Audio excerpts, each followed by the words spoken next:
નમસ્કાર બાળ દોસ્તો, વિદ્યાર્થી મિત્રો, ધોરણ 4નું અંગ્રેજી વિષયનું દ્વિતીય સત્ર આપણે ચેપ્ટર નંબર યુનિટ નંબર 7 એનું સ્વપોથીનું નવનીતનું ગાલા સ્વપોથી છે એનું સંપૂર્ણ સોલ્યુશન આ વિડીયોમાં કરવાના છે. ચેપ્ટરનું નામ છે did it yesterday do it today. તો આ વિડીયોને અંત સુધી વિદ્યાર્થી મિત્રો જોજો. સંપૂર્ણ આપણે આ સ્વપોથીનું સોલ્યુશન જોવાના છીએ, સાથે જવાબ પણ જોવાના છે. આની પીડીએફ તમારે જોતી હોય તો આપણી ટેલિગ્રામ ચેનલ અને વોટ્સએપ ગ્રુપમાં તમને મળી રહેશે, ત્યાંથી તમે આ પીડીએફ પણ મેળવી શકશો. વિદ્યાર્થી મિત્રો, પહેલો પ્રશ્ન છે કવિતા વાંચીને આપેલા શબ્દોનો અંગ્રેજી શબ્દ લખવાના છે. જેમમાં પહેલું છે ઉદાસ, તો ઉદાસનું આપણે અંગ્રેજી આ જ કાવ્યમાંથી શોધવાનું છે, બરાબર. તો ઉદાસ એટલે કે સેડ થશે SAD, બરાબર. બીજું છે નાનું, નાનું એટલે લિટલ, બરાબર, તે લિટલનું સ્પેલિંગ આવશે. ત્યારબાદ ત્રીજું છે ખૂબ દૂર, એને કહેવાય છે ફાર વે, તો અહીંયા ફાર અવે એ રીતના લખવાનું છે. ચોથું છે ટેકરી, ટેકરીને કહેવાય હિલ. અને પાંચમું છે બતક, એને કહેવાય ડક, DUCK. ત્યારબાદનો બીજો પ્રશ્ન છે નીચેના વાક્યો છે એને વાંચી અને આપણે ટ્રુ અથવા ફોલ્સ એ આપણે જણાવવાનું છે, લખવાનું છે. તો પહેલું છે કે ધ સાધુ વોઝ અ કાઇન્ડ, એટલે સાધુ છે એ દયાળુ હતો, તો હા તે દયાળુ હતો એટલે આપણે ટ્રુ લખીશું.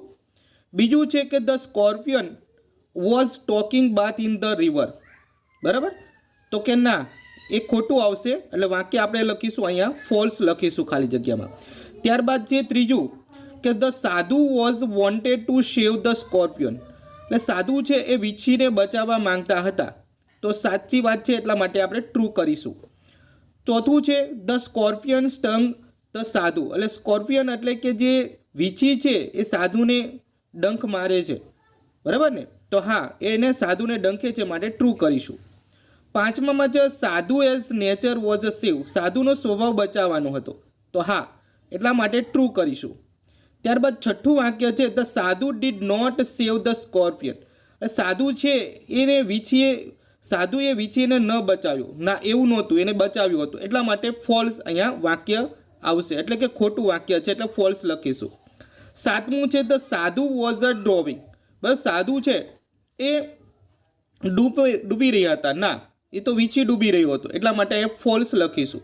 ત્યારબાદ છે આઠમું the scorpion is nature is a sting, એટલે કે જે છે વીંછીનો સ્વભાવ છે એ ડંખ મારવાનો હતો, તો હા એટલા માટે અહીંયા લખીશું ટ્રુ. તો આવી રીતના 8 જે છે આપણે ટ્રુ ફોલ્સ જોયા. ત્યારબાદ વિદ્યાર્થી મિત્રો પ્રશ્ન નંબર 3 છે કૌંસમાં આપેલા શબ્દ વડે ખાલી જગ્યા પૂરો, જેમાં આપણને અહીંયા બરાબર શબ્દો આપેલા છે, આના વડે ખાલી જગ્યા પૂરવાની છે. તો મિત્રો પહેલું છે કે ધ સાધુ, તો આમાં સાધુ વોઝ કાઇન્ડ એટલે સાધુ આવશે.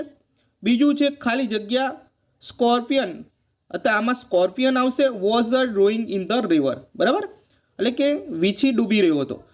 ત્રીજું છે ધ સ્કોર્પિયન સ્ટંગ્સ ધ સાધુસ, તો એ ફિંગર, એને ડંખ ક્યાં માર્યો હતો, ફિંગર એટલે આંગળી ઉપર માર્યો હતો.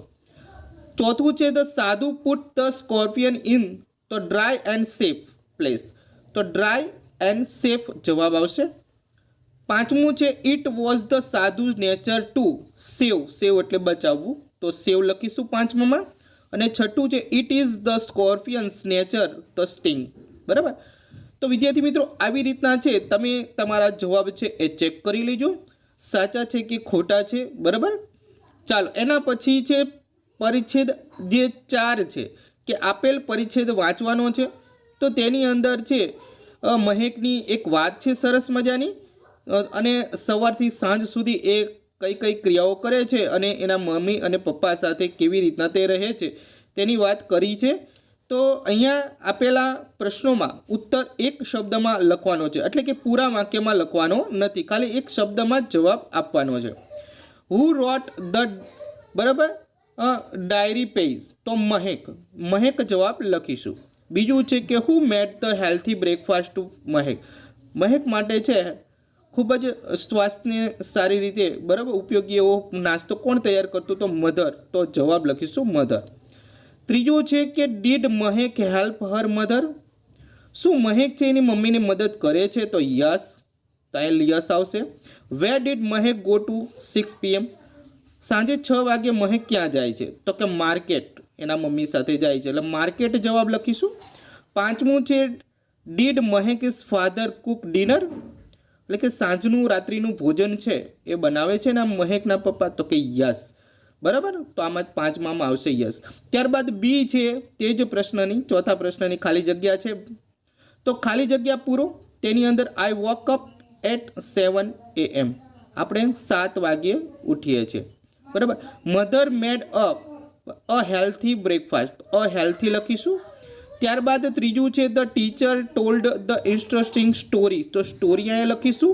ચોથું છે Mahek went to the market with her mother, તો એ મધર આવશે.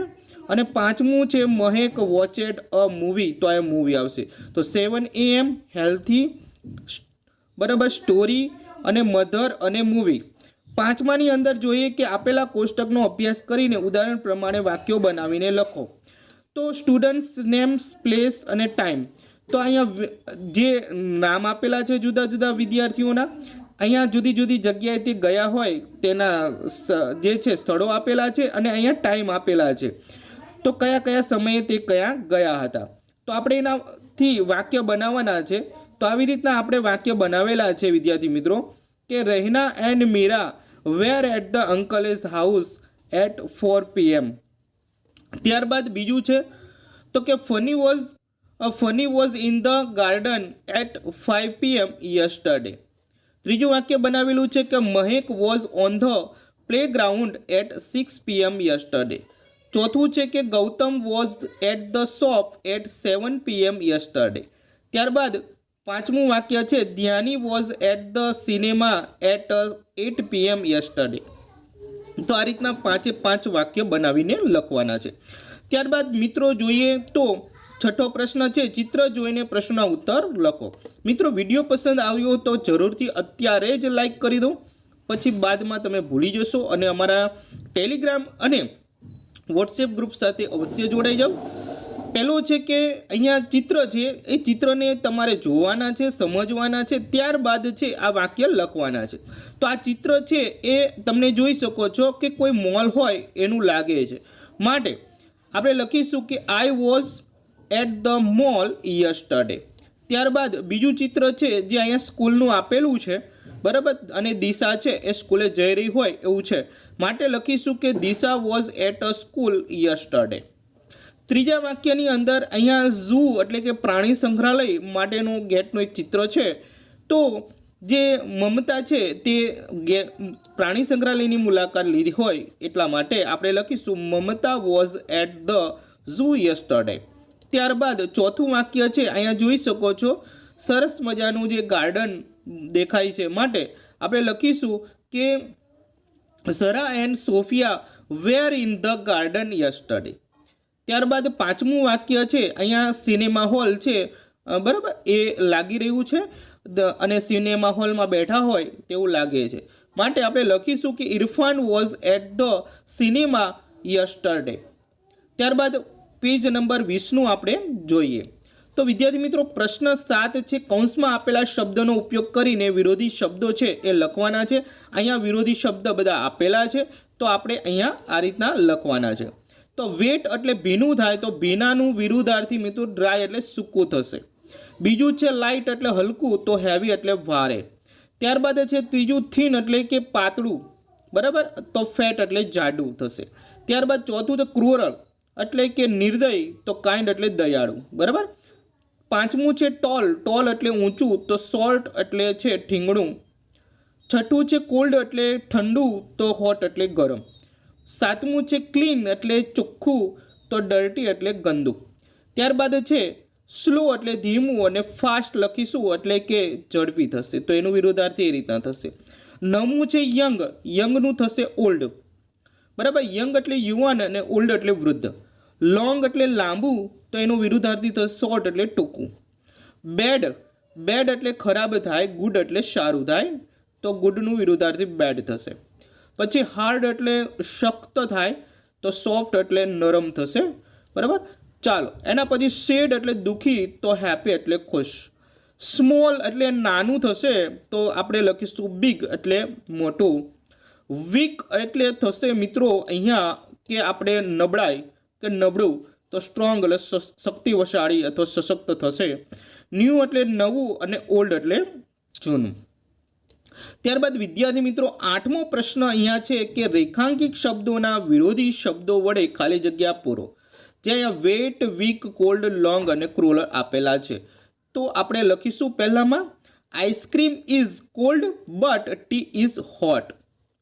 બીજું છે રાહુલ ઇઝ નોટ, તો અહીંયા આવશે cruel boy, he is kind. ત્રીજું છે this cloth is wet, take a dry cloth. તો એનો મતલબ અંડરલાઇન કરેલા છે એના વિરોધી જ આપણે અહીંયા મૂકવાના છે. ચોથામાં જોઈએ કે this pencil is long, that pencil is short, તો અહીં લોંગ આવશે. પાંચમું છે Harsh is a weak boy, Nitin is a strong boy, તો સ્ટ્રોંગનું વિરુદ્ધાર્થી અહીંયા વીક મૂકીશું. ત્યારબાદ 9મીનો પ્રશ્ન છે જે એમિઝાર વડે વર્તમાન કાળના જે ટુ બીના રૂપ છે તેના વડે ખાલી જગ્યા પૂરવાની છે. અને અંગ્રેજી શીખવા માટે મિત્રો આપણે એક બીજી પણ ચેનલ છે, તેમાં ખાસ આપણે અંગ્રેજીના વિડીયો મૂકીએ છીએ. તો એ પણ જો તમારે ચેનલ સબસ્ક્રાઈબ કરવી હોય તો નીચે લિંક આપી દઈશ, તેમાં પણ જોડાઈ જાઓ એટલે અંગ્રેજી શીખવા મળશે તમને. પહેલું છે કે યુ સાથે હંમેશા આર વપરાય મિત્રો, તો આપણે યુ સાથે આર લખશું, you are in the library. બીજું છે ધ બોયઝ, બોયઝ બહુવચન છે એની સાથે ટુ બીનું રૂપ આર વપરાશે, ઓન ધ પ્લેગ્રાઉન્ડ. રીટા છે ત્રીજો પુરુષ એક વચન છે બરાબર, એટલા માટે એની સાથે ઇઝ વપરાશે, ઇન હર રૂમ. ત્રીજું છે ટાઈગર, જે ઇટમાં આવે છે એટલે કે જેમ આપણે ઇટ ઇઝ અ ટાઈગર લખીએ તો એમ ઇટ ઇઝ માટે એટલે કે ટાઈગર છે એ ત્રીજો પુરુષ એક વચન છે માટે ઇઝ વપરાશે, ઇન ધ કેસ. પાંચમું છે કે વી સાથે હંમેશા આર વકે, વી એટલે અમે થાય, વી આર ઇન અવર ક્લાસરૂમ, આ અમારો ક્લાસરૂમ છે. છઠ્ઠું છે ધે આર, તો આર એટ ધ સિનેમા, તો અહીંયા આવશે ધે સાથે આર વપરાશે બરાબર. મેઘ ઇઝ ઇન ધ સ્કૂલ, તો મેઘ સાથે આપણે ઇઝ લખીશું, નામ છે એટલા માટે. આઈ સાથે એમ વપરાશે, આઈ એમ એટ ધ હોમ ટુડે. ત્યારબાદ વિદ્યાર્થી મિત્રો 10મો પ્રશ્ન છે અહીંયા, જેમાં ભૂતકાળના ટુ બીના રૂપ જે છે કે વોઝ અને વેર. વોઝ છે એક વચન માટે અને વેર છે બહુવચન માટે વપરાય છે. તો ચાલો વિદ્યાર્થી મિત્રો આપણે મૂકી દઈએ ફટોફટ. પહેલું છે કે we are in the park today, we were at the cinema yesterday. એટલે પહેલું વાક્ય છે વર્તમાન કાળનું છે, જ્યારે બીજું વાક્ય છે ભૂતકાળનું છે. તો પહેલામાં જેમ આર વપરાય છે એમ ભૂતકાળમાં વી સાથે છે એ વેર વપરાશે. આમાં જેમ આઈ સાથે એમ વપરાય છે એમ આઈ સાથે અહીંયા વોઝ વપરાશે બરાબર મિત્રો. તો બસ આ એટલો જ ફંડા છે. તમે થોડુંક ધ્યાન આપશો તો તમે જાતે પણ આવા સરસ મજાના વાક્યો શીખી શકશો. The girls are in the hall today, તો ધે સાથે આપણે લખીશું were in the library yesterday. ચોથું છે કે Raj in the shop today, તો he was at the cinema yesterday. પાંચમું છે you are at the home today, તો યુ સાથે આપણે વેર વાપરીશું, ઇન ધ સ્કૂલ યસ્ટરડે. પછી છે દીપા ઇઝ હેપી ટુડે, તો સી વોઝ સેડ યસ્ટરડે, તો અહીં વોઝ આવશે. સાતમું છે the parrot is in the tree today, તો it was in the cage yesterday. આઠમું છે કે you are ill today, you were fine yesterday, તો બીમાર છે તો અહીંયા છે એની તબિયત સારી છે, તંદુરસ્ત છે. ચાલો પ્રશ્ન નંબર 11 છે મિત્રો.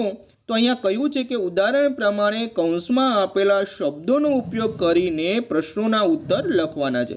તો અહીંયા આપેલું છે કે વેર ઇઝ અમર ટુડે, એટલે કે ઇન ધ શોપ, અહીંયા જવાબ આપી જ દીધેલો છે પણ કૌંસમાં છે, તો વેરને આપણે દૂર કરીને વાક્ય લખીશું કે Amar is in the shop today. તો આવી રીતના બધા જ વાક્યો બનાવવાના છે, અહીંયા આપણે બનાવેલા છે, આપ જોઈ શકો છો. પહેલું જોઈએ કે વેર વોઝ જયા યસ્ટરડે, તો કે Jaya was in the school yesterday. બીજું છે કે વેર વોઝ હી યસ્ટરડે, તો એટ સિનેમા, તો આપણે લખીશું કે he was at the cinema yesterday. ત્રીજું છે કે વેર આર ધે ટુડે, તો ઇન ધ લાઇબ્રેરી છે, તો they are in the library today.